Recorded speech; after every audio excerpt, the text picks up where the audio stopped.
만삭처럼 부푼 5살 딸의 배. 5살 혼혈딸의 충격 고백. 검사 결과에 엄마는 오열했다. 영상 시청 전 여러분의 구독과 좋아요는 영상 제작에 큰 도움이 됩니다. 그해 여름 유독 햇살의 기세가 등등했던 어느 날이었다. 마치 거대한 용광로 속에 들어앉은 듯 대지는 뜨겁게 달아올랐고 아스팔트 위로는 투명한 아지랑이가 뱀처럼 피어올랐다. 매미 소리는 단순한 울음을 넘어선 거의 절규에 가까운 합창으로 고막을 찢을 듯 울려 퍼지는 경기도 외곽의 작은 마을. 이곳은 지리적으로 미군 부대와 멀지 않은 탓에 수십 년 묵은 술처럼 씁쓸하면서도 묘한 긴장감이 공기 중에 부유했다.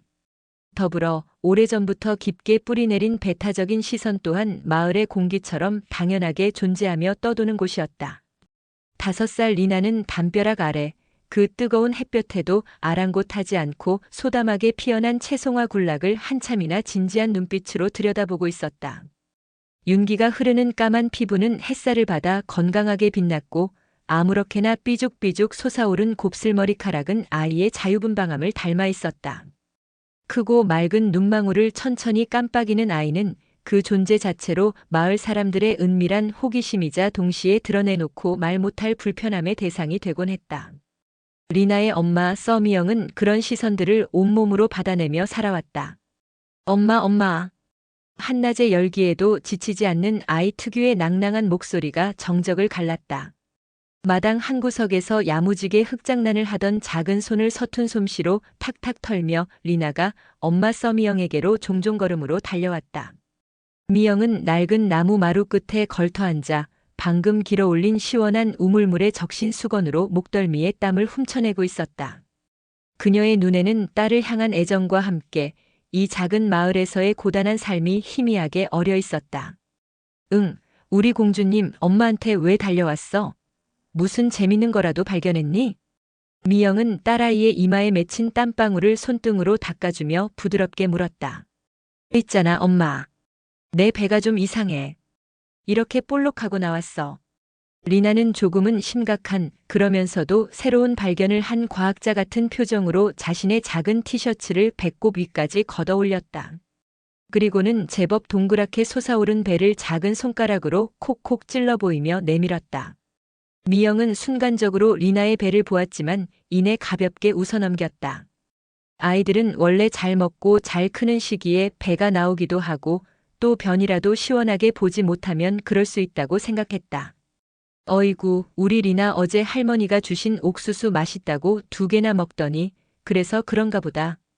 밥도 잘 먹고 간식도 잘 먹어서 그렇지. 우리 딸 쑥쑥 키 크려고 그러나 보네. 아니야, 엄마. 그런 거 아니야. 느낌이 그냥 밥 먹어서 나온 거랑 달라. 만져보면 뭔가 딱딱한 것 같기도 하고. 아이는 여전히 미심쩍다는 듯 제 배를 통통 두드리며 고개를 갸웃거렸다. 그 작은 얼굴에 떠오른 진지한 고민의 빛을 보고 나서야 미영은 조금 더 주의 깊게 딸의 배를 한번 쓸어보았다.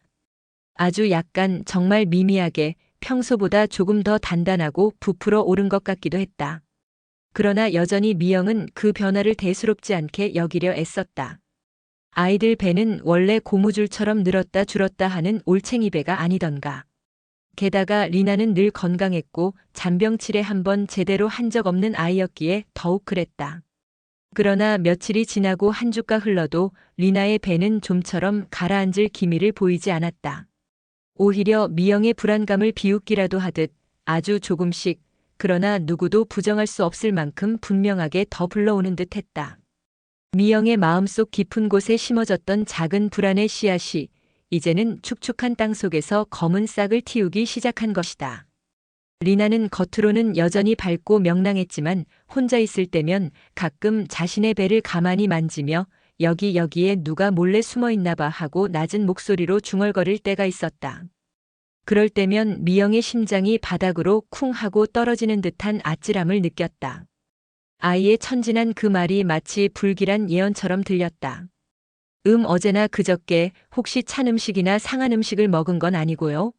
배에 가스가 좀 차고 장염 기운이 살짝 있어 보이네요. 크게 걱정할 정도는 아니고 일단 약 잘 챙겨 먹고 며칠 푹 쉬면서 지켜봅시다. 읍내에 하나뿐인 작은 개인 병원의 의사는 청진기를 리나의 작은 배에 잠시 대어보고 몇 가지 질문을 던진 후 간단히 진료를 마쳤다. 그의 손에는 소화제와 지사제가 들려 있었다. 처방전을 적어내리는 그의 눈빛에는 아주 잠깐 스치듯 지나가는 미세한 의아함이 어린 듯 했지만 그것은 곧 일상적인 무관심으로 덮여 사라졌다. 미영은 그 찰나의 시선이 무엇을 의미하는지 애써 외면했다. 이미 이 작은 동네에서 리나의 검은 피부와 곱슬머리는 그 자체로 충분히 많은 시선과 질문을 받아왔다. 혼혈 아이를 키우는 것은 늘 그런 식이었다. 눈에 보이지 않지만 분명히 존재하는 차가운 벽, 말로 설명할 수 없는 묘한 거리감. 그것은 때로는 동정으로, 때로는 노골적인 호기심으로, 그리고 때로는 날카로운 경계심으로 다가왔다. 병원에서 처방받은 약은 리나의 부풀어 오른 배에 아무런 소용이 없었다.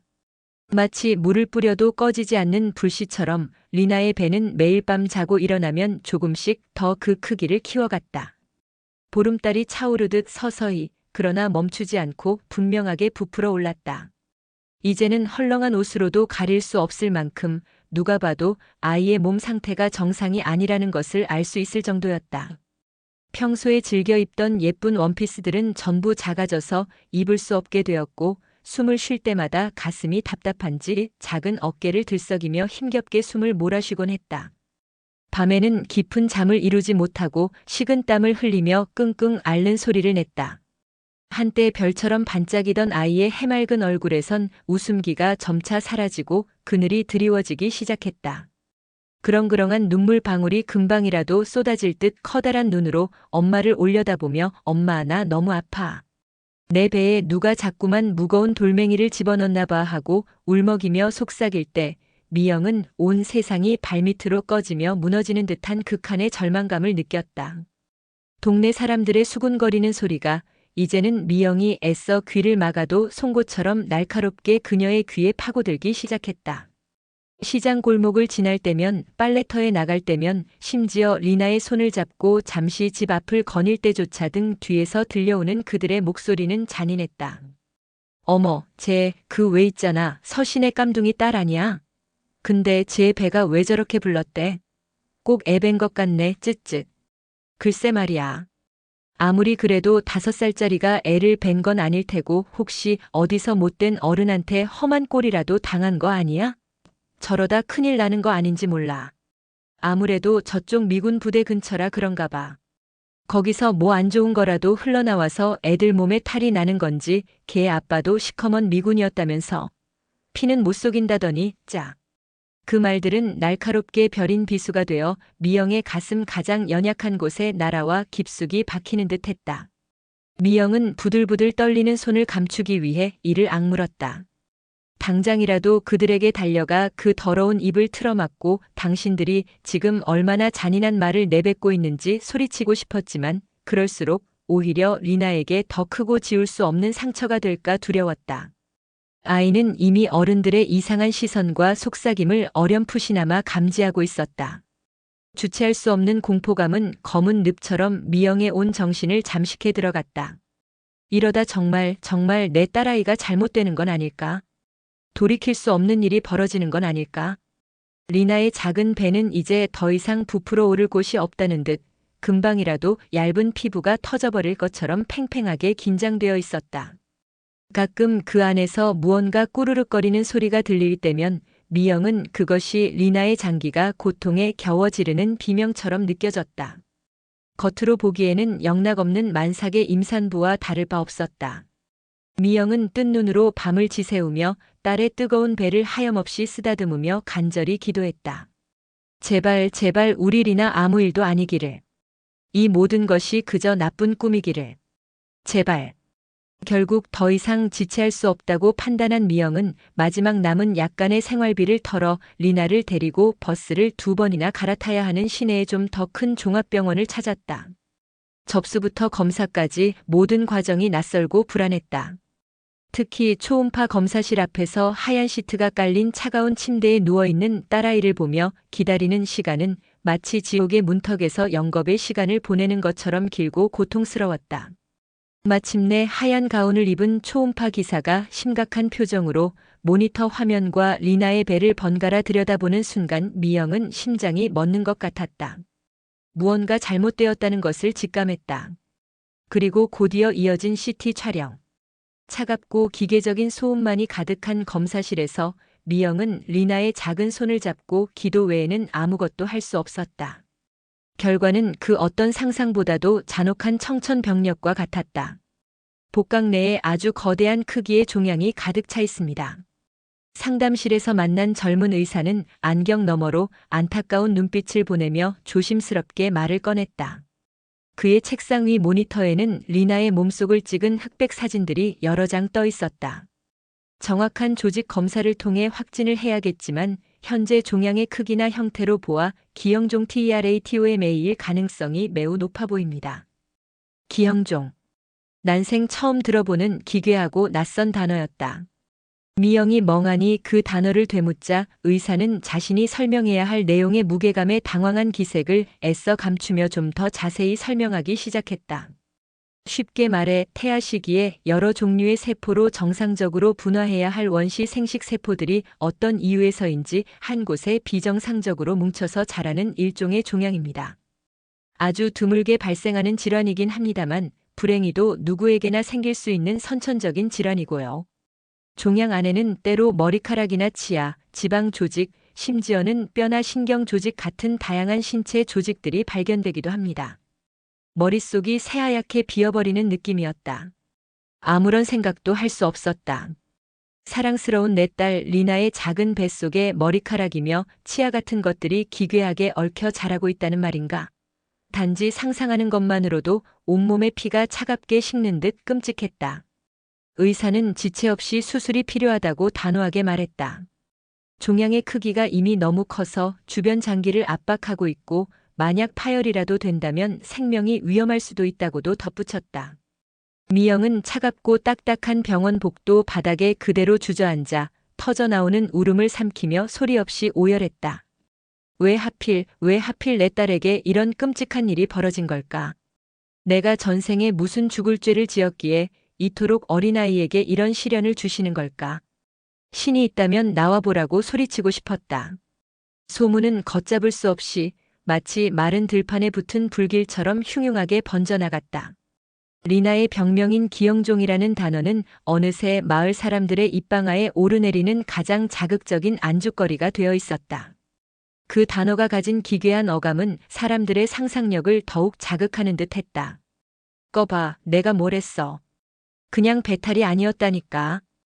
혼혈이라니까 별 해괴하고 이상한 병도 다 걸리는 거야.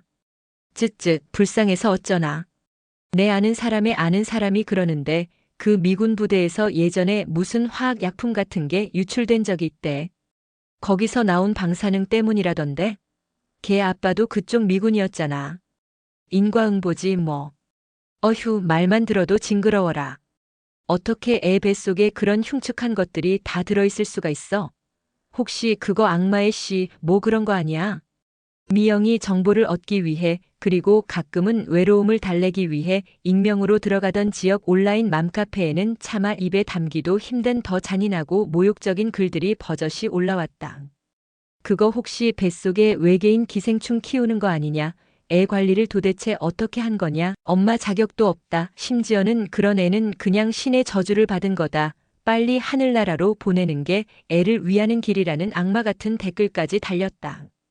리나가 다니던 작은 동네 유치원에서는 다른 엄마들이 수군거리며 노골적으로 리나를 슬금슬금 피했고 아무것도 모르는 몇몇 아이들은 어른들이 하는 말을 어설프게 흉내내며 리나를 보고 뱃속에 괴물든 애다 소리치며 도망가기도 했다. 미영은 매일 밤 잠들면 어김없이 악몽에 시달렸다. 꿈속에서는 수많은 사람들이 자신과 리나를 향해 손가락질하며 비웃고 돌을 던졌다. 세상 모든 차가운 시선과 혐오스러운 손가락이 오직 자신과 가엾은 리나를 향해 있는 것만 같았다. 한때는 명절이면 음식을 나눠 먹고 바칠도 서로 도우며 살갑게 지냈던 이웃들의 따뜻했던 눈빛은 이제 싸늘하다 못해 노골적인 혐오와 경멸 혹은 값싼 동정으로 바뀌어 있었다. 리나는 그런 분위기를 본능적으로 감지하고 점점 더 집 안으로 미영의 등 뒤로 숨어들었다. 한때 햇살처럼 해맑고 종달새처럼 지저귀던 아이의 눈에는 이제 깊이를 알 수 없는 슬픔과 설명할 수 없는 공포가 짙게 자리 잡았다. 엄마, 내가 다른 애들이랑 달라서 그래. 내 배가 너무 더럽고 이상해서 그래서 사람들이 나 싫어하는 거야? 어느 날 밤 잠 못 이루고 뒤척이던 리나가 작은 목소리로 물어왔다. 그 떨리는 질문 앞에서 미영은 가슴이 갈기갈기 찢어지는 것 같았다. 아니라고. 우리 리나는 세상에서 제일 예쁘고 특별하다고, 넌 아무렇지도 않다고 100번 1000번이라도 말해주고 싶었지만 뜨거운 것이 목구멍까지 차올라 아무런 소리도 나오지 않았다. 그저 딸아이를 끌어안고 함께 밤새 우는 것밖에는 할 수 있는 일이 없었다. 미영은 정신을 차려야 했다. 이대로 무너질 수는 없었다. 딸을 살려야 했다. 이 지긋지긋하고 잔인한 편견과 무지 속에서 아직 꽃도 피워보지 못한 어린 딸을 반드시 구해내야 했다. 그러나 지역 종합병원에서는 종양의 크기가 너무 크고 위치도 좋지 않아 수술이 어렵다는 절망적인 소견이었다. 결국 아이를 살릴 방법은 서울의 큰 대학병원으로 가는 것뿐이었다. 하지만 당장 내일 먹을 쌀을 걱정해야 하는 미영에게 서울 병원의 수술비와 입원비 그리고 간병에 필요한 부대 비용은 상상조차 하기 힘든 거대한 액수였다. 새벽부터 밤늦게까지 동네 작은 식당에서 허드렛 일을 하며 근근히 생계를 이어가는 미영에게 수백만 원, 어쩌면 수천만 원에 달할지도 모르는 병원비는 넘을 수 없는 절벽처럼 느껴졌다. 여기저기 돈을 빌리기 위해 한때 가깝다고 생각했던 친척들과 지인들에게 구차한 사정을 설명하며 손을 내밀었지만 돌아오는 것은 대부분 냉담한 거절뿐이었다. 아무리 그래도 그렇지 혼혈 아이한테 그렇게까지 큰 돈을 들릴 필요가 있나? 밑 빠진 독에 물 붓기 아니야? 라는 말을 면전에서 듣는 수모를 겪기도 했다. 절망감이 검은 파도처럼 온몸을 덮쳐 숨을 쉴 수조차 없었다. 이 사회는 왜 이렇게 아프고 약한 사람에게 더욱 가혹한 칼날을 들이대는 걸까? 나와 조금 다르다는 이유만으로, 나와 다른 배경을 가졌다는 이유만으로 이토록 쉽게 낙인 찍고 약자를 향한 혐오를 아무렇지 않게 드러내는 이 야만적인 세상이 진심으로 원망스러웠다. 바로 그때 칠흑 같은 어둠 속에서 한 줄기 희미한 빛처럼 도움의 손길이 기적처럼 찾아왔다. 리나의 안타까운 사정을 지역 신문 기사를 통해 알게 된 한 다문화 가정 지원센터의 사회복지사에게서 조심스러운 연락이 온 것이다. 그들은 리나의 치료를 위해 작은 규모의 모금 활동을 시작했고 얼굴도 이름도 모르는 많은 사람들의 따뜻한 마음이 모여 후원금이 일부 마련되었다. 액수가 충분하지는 않았지만 그것은 미영에게 꺼져가던 희망의 불씨를 다시 지필 수 있는 용기를 주었다. 미영은 고마움에 몇 번이고 전화를 붙들고 울었고 마침내 가까스로 리나를 데리고 서울행 KTX 기차에 몸을 실을 수 있었다. 기차표는 편도였다. 돌아올 수 있을지, 돌아온다면 어떤 모습일지 아무것도 확신할 수 없었다. 처음 와보는 서울의 거대한 대학병원은 모든 것이 낯설고 복잡하며 사람을 주눅들게 만들었다. 마치 거대한 미로와도 같은 복도를 몇 번이나 헤맨 끝에 겨우 소아외과 진료실 문 앞에 다다랐을 때 미영은 터질 듯 뛰는 심장을 진정시키려 마른 침을 여러 번 삼켰다. 문을 열고 들어서자 닥터 장이라고 불리는 50대로 보이는 중년의 의사가 그들을 맞았다. 그는 감정을 읽기 힘든 무표정한 얼굴로 미영이 내민 두툼한 진료 기록과 CT 사진들을 아주 꼼꼼히 그리고 오랫동안 말없이 살폈다. 그의 길고 무거운 침묵은 미영의 불안감을 극도로 증폭시켰다.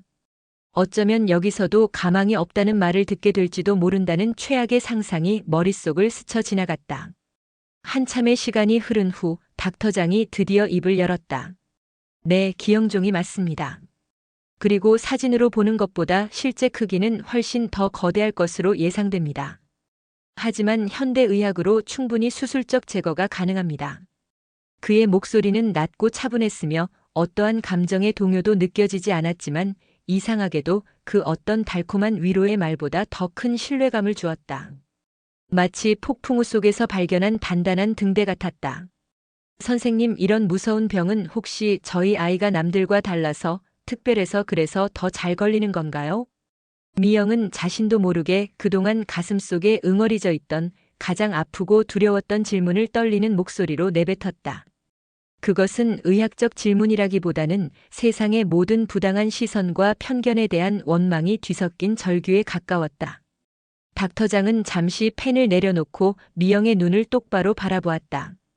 그의 무표정한 얼굴 뒤에 어떤 생각이, 어떤 감정이 숨겨져 있는지 미영은 도저히 알 수 없었다. 어머님, 제가 분명하고 단호하게 말씀드리겠습니다. 이 병은 아이의 인종이나 국적, 혹은 부모님의 배경과 그 어떤 의학적 관련도 없습니다. 이것은 태아가 모체 안에서 형성될 때부터 가지고 나오는 일종의 세포 분화 과정에서의 불운한 오류입니다. 피부색이 하얀 백인 아이들에게서도 우리와 같은 황인종 아이들에게서도 그리고 전 세계 어떤 인종의 아이에게서든 드물지만 나타날 수 있는 질환입니다. 아이의 피부색과는 더더욱 아무런 관계가 없습니다. 그의 말 한마디 한마디는 망치처럼 미영의 가슴을 내리쳤다. 그 어떤 변명이나 값싼 동정, 혹은 어설픈 위로 없이 오직 냉철하고 확고한 의학적 사실만을 이야기하고 있었다. 아마 이 병을 진단받고 아이를 데리고 여기까지 오시는 동안 세상의 온갖 무지하고 폭력적인 시선 때문에 많이 힘드셨을 겁니다. 제가 감히 상상할 수도 없는 고통이었겠지요. 하지만 어머님, 가장 중요한 것은 이것입니다. 이 병은 리나의 잘못도 그렇다고 어머님의 잘못도 결코 아니라는 사실입니다. 누구의 탓도 아닙니다. 이것은 그냥 병일 뿐입니다. 그리고 우리 의사들은 그 병을 환자에게서 떼어내고 치료하면 되는 것입니다. 미영은 그 말을 듣는 순간 오랫동안 자신을 짓누르고 있던 거대하고 무거운 돌덩이 하나가 산산조각 나며 사라지는 것을 분명히 느꼈다. 닥터장의 차분하지만 힘있는 말은 그동안 들었던 그 어떤 위로보다 강력하고 절대적인 치유의 힘을 가지고 있었다. 그는 단순히 환자의 몸에 생긴 병을 진단하고 치료하는 의사가 아니었다. 그는 어쩌면 이 사회 전체에 깊이 퍼져 있는 병든 시선과 그릇된 통념까지 정확히 꿰뚫어보고 그것을 치유하려 하는 사람처럼 보였다. 미영의 눈가에 뜨겁고 깨끗한 눈물이 하염없이 차올랐다. 그것은 슬픔의 눈물이 아니라 감사와 안도, 그리고 새로운 희망의 눈물이었다.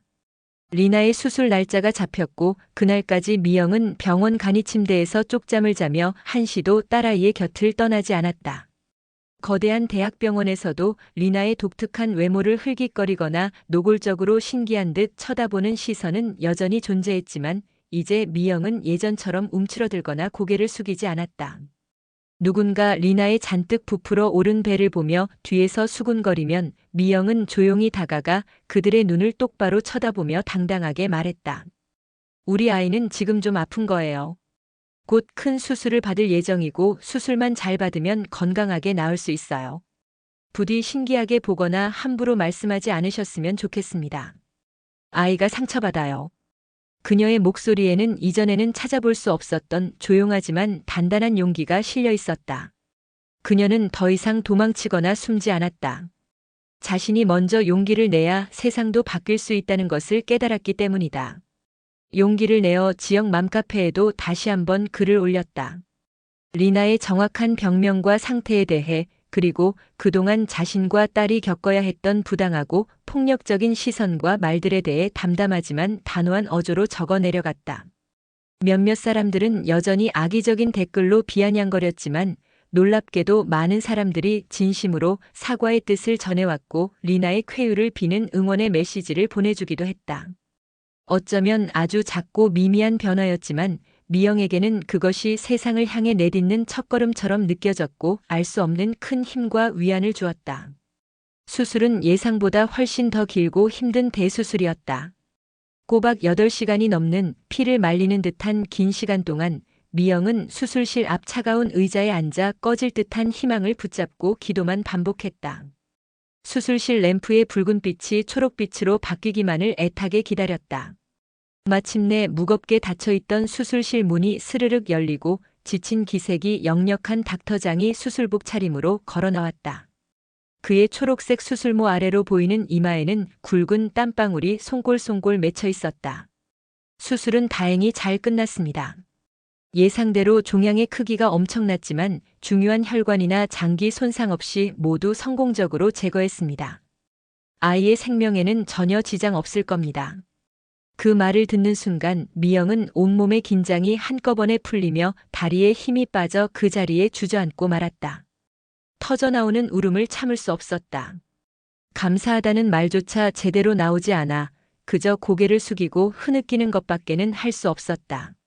며칠 후 중환자실에서 일반 병실로 옮겨진 리나가 길고 깊었던 마취에서 완전히 깨어나 작은 눈을 힘겹게 깜빡이며 엄마 미영을 바라보았다.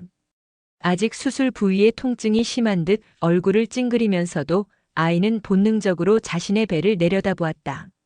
예전처럼 터질 듯 팽팽하게 부풀어 있던 배는 온데간데 없고 대신 하얀 거즈 아래로 홀쭉해진 배가 아직은 어색한 듯 자리하고 있었다. 리나는 작은 손을 더듬더듬 움직여 자신의 배를 살짝 만져보았다. 엄마 내 배에 있던 거 이제 정말로 없어졌어? 가늘게 갈라지는 목소리였지만 그 안에는 희미한 기대감이 실려 있었다. 응, 우리 딸. 이제 하나도 없어. 의사 선생님이 아주 깨끗하게 다 꺼내주셨어. 우리 리나 이제 다시는 안 아플 거야. 엄마가 약속할게. 미영은 뜨거운 눈물을 애써 삼키며 딸의 작고 차가운 손을 두 손으로 따뜻하게 꼭 잡았다. 리나는 잠시 동안 천장의 형광등을 멍하니 바라보며 생각에 잠긴 듯 하더니 이내 그렁그렁한 눈물방울이 가득 맺힌 커다란 눈으로 엄마를 올려다보았다. 엄마 그러면 내가 그동안 아팠던 거 내가 이상해서 그래서 사람들이 나를 싫어한 거야? 내 배가 못생기고 이상해서 그랬던 거야? 5살 아이의 너무나도 순수하고 아픈 질문은 예리한 칼날이 되어 미영의 심장을 가장 깊고 아프게 찔렀다. 미영은 순간적으로 북받쳐 오르는 슬픔과 분노를 감당하기 힘들어 딸을 와락 끌어안았다. 아니야, 리나. 절대로 아니야. 우리 딸이 뭐가 이상하다고 그래. 넌 세상에서 가장 예쁘고 가장 사랑스럽고 가장 특별한 아이야. 미영은 어깨를 들썩이며 흐느꼈다. 하지만 이내 고개를 들고 눈물로 얼룩진 딸의 눈을 똑바로 바라보며 이제는 아이에게도 진실을 말해주어야 한다고 생각했다. 더 이상 아픔을 숨기거나 외면하게 해서는 안 된다고. 리나야, 잘 들어봐. 내가 아팠던 건 그건 절대로 내 잘못이 아니야. 그냥 감기처럼 배탈처럼 우리한테 찾아오는 병이었을 뿐이야. 그리고 세상에는 가끔 많이 아픈 사람들이 있어. 몸이 아니라 마음이 많이 아픈 사람들 말이야. 그 사람들은 자기랑 조금이라도 다른 걸 보면 무서워하고 자기가 이해하지 못하는 건 나쁘다고 생각하고 싫어하기도 해. 내가 이상한 게 아니라 어쩌면 세상이 너를 담기에는 너무 아팠던 거였어. 리나는 엄마의 어렵고 슬픈 말을 전부 다 이해하지는 못하는 듯 했지만 작은 고개를 천천히 끄덕였다. 그리고는 엄마의 품에 더욱 깊이 파고들었다. 미영은 딸의 여린 등을 토닥이며 더욱더 꽉 안아주었다. 사랑은 때로 고통스러운 진실조차도 말하게 하고 그렇게 용기 내어 말한 진실은 언젠가 아주 조금이나마 세상을 바꿀 수 있는 씨앗이 될 수 있을 거라고 미영은 간절히 믿고 싶었다. 시간은 강물처럼 흘러 리나는 기적처럼 빠르게 건강을 회복했다. 퇴원을 앞두고 마지막 검사를 받던 날 닥터장은 리나의 배에 길게 남은 수술 자국을 세심하게 살펴보았다.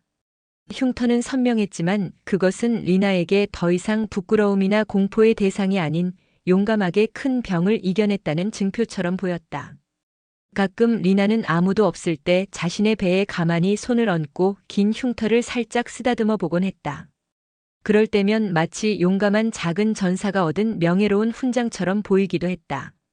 마침내 퇴원하던 날 미영은 짐을 챙기면서도 몇 번이고 닥터장의 연구실을 찾아가 고개 숙여 감사 인사를 전했다. 그의 도움과 격려가 없었다면 이 모든 것을 감당하지 못했을 것이다. 선생님, 언젠가 이 병은 누구에게나 생길 수 있다고 하셨지요. 곰곰이 생각해보니 어쩌면 우리가 겪었던 그 편견이라는 병도 그런 것 같아요. 잘 알지 못하면 누구에게나 생길 수 있지만 제대로 알고 서로 이해하려고 노력하면 언젠가는 나을 수 있는 그런 병이 아닐까요? 닥터장은 평소의 무표정한 얼굴 대신 아주 드물게 희미하고 따뜻한 미소를 지어 보였다. 정확히 맞습니다, 어머님. 그리고 그 어려운 치료의 가장 중요한 시작은 아마도 오늘 어머님이 보여주신 그 용기일 겁니다. 그 용기가 세상을 바꿉니다. 낯선 서울을 떠나 다시 작은 마을로 돌아오는 시외버스 안에서 미영은 차창 밖으로 빠르게 스쳐 지나가는 풍경들을 한참 동안 바라보았다. 여전히 그곳에는 눈에 보이지 않는 차가운 벽이 존재할 테고 어쩌면 끝나지 않은 싸움을 다시 시작해야 할지도 모른다. 하지만 이제 미영은 예전처럼 무작정 두렵거나 절망스럽지만은 않았다. 그녀의 곁에는 세상에서 가장 소중하고 사랑하는 딸 리나가 건강한 모습으로 함께 있었고 그녀의 마음속에는 그 어떤 모진 편견과 혐오도 능히 이겨낼 수 있을 만큼 단단하고 투명한 진실이 자리를 잡고 있었기 때문이다. 마침내 익숙한 흙냄새와 풀냄새가 나는 집으로 돌아온 리나는 마치 오랫동안 새장에 갇혀있다 풀려난 작은 새처럼 예전처럼 마당을 뛰어다니며 해맑게 웃었다. 아이의 청아한 웃음소리가 따스한 오후의 햇살 아래 눈부시게 부서져 내렸다. 미영은 낡은 마루에 걸터앉아 그런 딸의 자유로운 모습을 한참 동안 눈에 담았다. 그때 늘 퉁명스럽고 까칠하기만 했던 옆집 할머니가 슬그머니 다가와 작은 소쿠리 하나를 마루 위에 툭 내려놓았다. 소쿠리 안에는 할머니가 아침 일찍 밭에서 직접 따온 것이 분명한 아직 이슬방울이 채 마르지 않은 싱싱한 토마토 몇 개가 빨갛게 담겨 있었다. 애기 그동안 고생 많았다. 이거라도 좀 먹어라. 여전히 무뚝뚝하고 투박한 한마디였지만 그 안에는 분명 이전과는 다른 아주 희미하지만 분명한 온기가 담겨 있었다. 미영은 가만히 고개를 숙여 할머니에게 감사 인사를 전하며 잔잔히 미소 지었다. 세상은 여전히 아프고 더딜지 모르지만 아주 조금씩 아주 천천히 그렇게 서로의 온기를 나누며 나아지고 있는지도 몰랐다.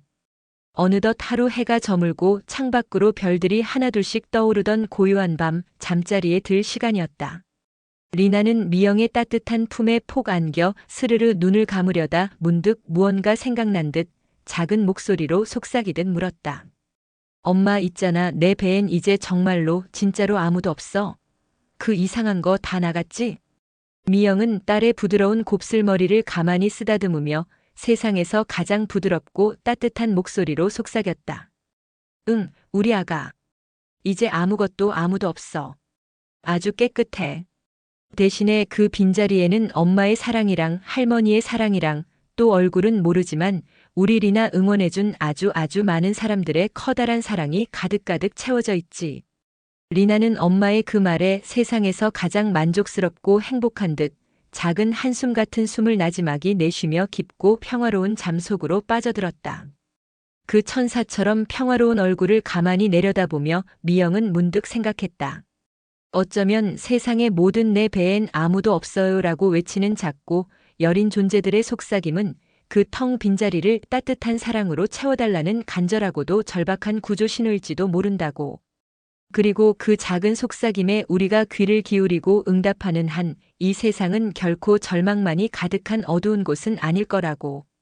진정한 희망은 언제나 그렇게 작고 연약한 속삭임에서부터 그렇게 서로의 빈자리를 채워주는 마음에서부터 조용히 시작되는 것일지도 몰랐다.